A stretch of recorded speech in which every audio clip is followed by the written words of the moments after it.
veto or not to veto? That is the question.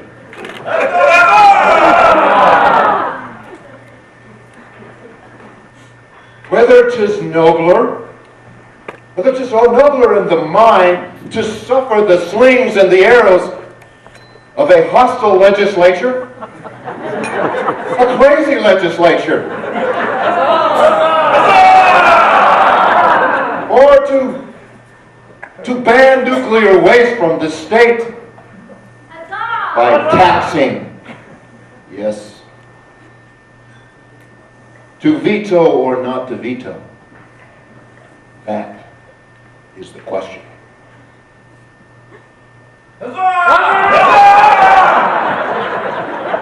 It's only one of the questions.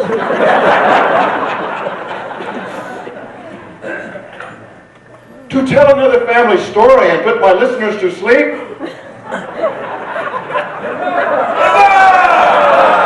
Nevermore.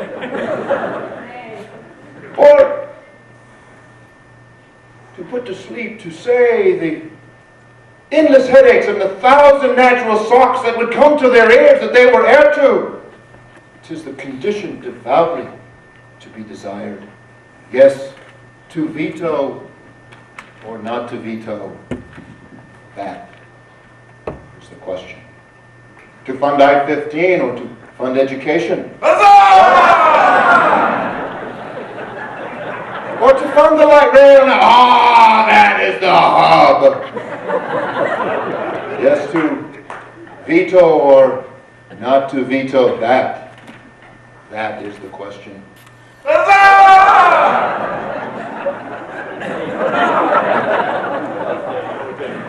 For who among you would bear the whips and the scorns of Gail Rosica? Or the media wrongs, or the tobacco settlement? Or who among you the insolence of the Attorney General's office? Yes.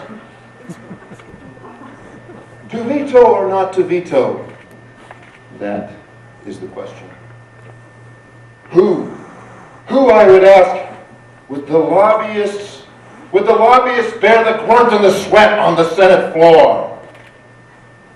Who but the poorly written bills from whom the home of legislators return puzzled on the Hill? It makes us rather to bear these bills than to draft others that we know not of?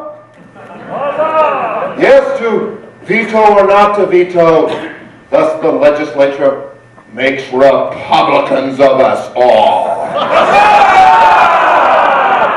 Yes, to veto or not to veto, that is the question.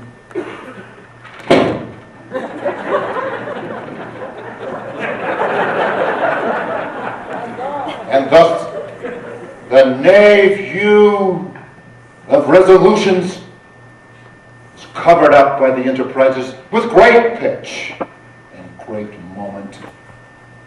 With regard to the Dan Jones poll that turn away those that would lose in the name of action, yes, to veto or not to veto, I say, let them veto!